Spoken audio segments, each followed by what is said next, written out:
पाकिस्तान में इस वक्त एक सोच वाज़े तौर पर मौजूद है कि अमेरिका जो विड्रॉल कर रहा है, ना ये रिस्पॉन्सिबल विड्रॉल है अफगानिस्तान से, ना ही ये ऑर्डरली विड्रॉल है। अमेरिका सिर्फ इस वक्त एक चीज़ पर फोकस किया हुआ है उसने कि ये महफूज विड्रॉल हो, वहाँ से वो सेफली एग्जिट कर जाएं और जो Asia Pacific, Indo Pacific region है वहाँ पर और अदरवाइज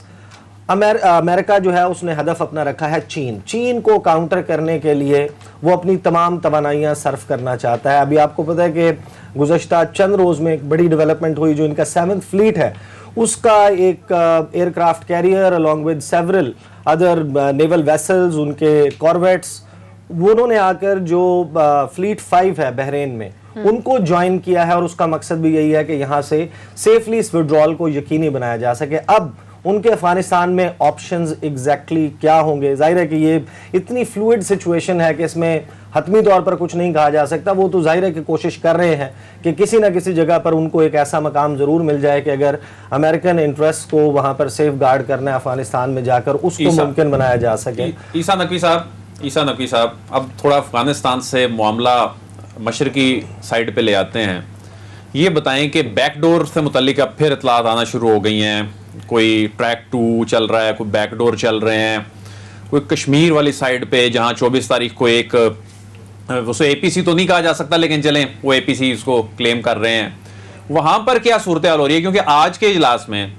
खास तौर पे कश्मीर के हवाले से और पाक भारत ताल्लुकात के हवाले से इस पे भी बात हुई है।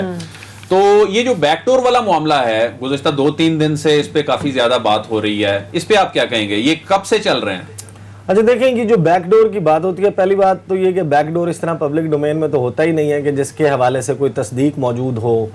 लेकिन आपको याद होगा, आप गालिबन उस ब्रीफिंग में मौजूद थे जो तर्जुमान दफ्तर खारजा की थी, उन्होंने जिसमें सवाल हुआ था कि भारत के साथ कोई बैकडोर या कोई राब्ते चल रहे हैं, तो उन्होंने कहा था कि जंगी हालात में भी ममालिक के मुख्तलिफ चैनल्स होते हैं, उनके दरमियान बातचीत होती है और पाकिस्तान और भारत जो 2 न्यूक्लियर पावर्स हैं जिनके दरमियान एक छोटी सी स्ट्रेटेजिक मिसकैलकुलेशन एक बहुत बड़ी तबाही ला सकती है। ऐसे 2 न्यूक्लियर ममालिक के दरमियान चाहे बराह रास्त या फिर किसी और थर्ड पार्टी के जरिए राब्ता होना वो कोई अचंभे की बात नहीं है। अच्छा, बट हैविंग सेड दैट, जो कश्मीर में सूरत हाल चल रही है, आप अगर पिछले 1 से 1.5 महीने की डेवलपमेंट्स देख लें तो मेरा ख्याल है कि ये भी एक बहुत बड़ा कंसर्न है। देखें, हमारे पास इस वक्त पाकिस्तान में सूरत हाल ये बन रही है कि जो मशरकी सरहद है, जो मगरबी सरहद है, दोनों सरहदों के ऊपर मसाइल जो हैं वो, अब जो जम्मू हमला हुआ है, आप देखें कितने मज़हका खेज किस्म के इल्ज़ामात, और इवन उनके जो state minister for home affairs हैं रेडी, उन्होंने जो उसको बाय किया, वो कहते हैं कि जनाब ड्रोन जो है वो इस्तेमाल हुए और वो ड्रोन वो हैं जो पिज़्ज़ा डिलीवरी के लिए पाकिस्तान ने चीन से लिए थे। अब ये इससे ज़्यादा मज़े का खेज इल्ज़ाम क्या हो सकता है कि जो मेडिसिन और पिज़्ज़ा को डिलीवर करने के लिए ड्रोन्स पाकिस्तान ने चीन से लिए थे, वो हैवी एक्सप्लोसिव्स को उठाकर जम्मू बेस के ऊपर हमला कर रहे थे। और ये जितने भी 8, 8.5-9 लाख फौज है, ये वहाँ पर गालिबन शायद गर्मियों की छुट्टियाँ गुजारने आई हुई है। फिर तो इनका इतना बड़ा सिक्योरिटी फेलियर है, आप इनको उठा के वापस भेज दें, फ़ायदा क्या हुआ इतनी फौज का? अच्छा, जो बंकर्स की इतलात है वहाँ पर बनने की, जो मज़ीद इजाफी फौज भिजवाने की इतलात है, उसके बाद जिस किस्म की मीटिंग्स दिल्ली में चल रही हैं, एक तो मीटिंग एपीसी है जो हमने देखी है, उसका जो उससे पहले होती रही हैं और उसके बाद हुई हैं, उनके लेफ्टिनेंट गवर्नर जो हैं इस वक्त वो शटल कर रहे हैं बाकायदा श्रीनगर के और दिल्ली के दरमियान अमित शाह की मीटिंग्स, जिसमें साहब असल में जो मोदी साहब चाह रहे थे कि जो 14 उनकी जो प्रो जमातें हैं, ये कोई ऐसी उसके बाद कोई बात कर देंगे जो हमारे बयानिए को उससे तकवीयत मिलेगी, वो तो मिली नहीं है, वो तो धचका लगा है। उन्होंने भी कह दिया है कि जब तक वो बहाली नहीं होती जो पहले वाला स्टेटस था, तो अब जो परेशानी है वो यकीनन बढ़ गई है अपना मोदी की। जाहिर है कि परेशानी तो बढ़ेगी ना। आप अगर 5 अगस्त 2019 के बाद से ऐलान क्या किया गया था, ये इकदाम उठाए गए हैं कि मकबूजा जम्मू कश्मीर में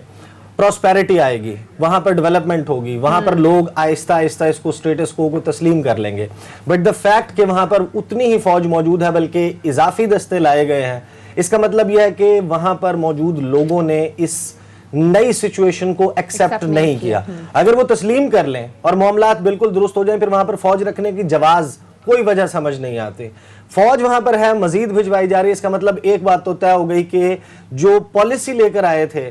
जो भारत सरकार, जो नरेंद्र मोदी पॉलिसी लेकर आया था, वो नाकाम हो गई, उसको तस्लीम नहीं किया गया। बट पाकिस्तान के पास ऑप्शंस क्या, देखें ये जो बैकडोर की बात चल रही है, बैकडोर के ऊपर राब्ते होते हैं, लेकिन जब आप उन चैनल्स को फॉर्मलाइज करते हैं, जब आप दो तरफा मुज़ाकरात का आगाज करते हैं, उससे पहले अगर पाकिस्तान कुछ ले सकता है भारत से सारे मामले पर, तो ले सकता है। एक मर्तबा आप मौजूदा सिचुएशन में भारत के साथ मेज पर बैठ गए, वो एक नया स्टेटस को इस्टेब्लिश हो जाएगा। इंटरनेशनल कम्युनिटी जो कोई प्रेशर एग्जर्ट कर भी सकती है, इस सूरत हाल की संगीनी के ऊपर कोई अपनी इंटरवेंशन कर भी सकती है। वो कहेंगे कि अब तो पाकिस्तान ने तस्लीम कर लिया, पाकिस्तान उनके साथ टेबल पर बैठ के मुज़ाकरात कर रहा है, ये बायलैटरल मामला है। क्लियर कीजिएगा कि आप ये कहना चाह रहे हैं कि अभी जो करंट सिचुएशन है कश्मीर के अंदर, उसमें अगर पाकिस्तान इंडिया के साथ ऑन टेबल बैठ जाता है तो फिर इसका मतलब ये है कि हमने एक्सेप्ट कर लिया?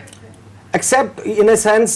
ए सेंस कि आप मौजूदा सूरत हाल के तनाजुर में भी भारत के साथ बैठने के लिए तैयार है और बैठकर इसके ऊपर बातचीत करने के, तो जो नया स्टेटस को आपके सामने 5 अगस्त के बाद से जो इस वक्त सिचुएशन मौजूद है, आपने उसको इस काबिल जरूर समझ लिया कि आप बैठकर, इसीलिए देखें जो नवंबर 2020 में पाकिस्तान ने, आपको याद होगा कि कौमी सलामती के मशीर ने, मोहित यूसुफ ने एक इंटरव्यू दिया था भारतीय सहाफ़ी करण थापर को। उस इंटरव्यू में उन्होंने कहा था कि हमारी ये शराइत है कि आप मकबूजा वादी में जहां हुर्रियत लीडरशिप को गिरफ्तार किया गया उनको छोड़ दें, आप वहां पर जो जिस तरीके से हैवीली मिलिटराइज्ड जोन एक जेल बनाया हुआ है, इसको रिलैक्स करें। आप वहां पर जो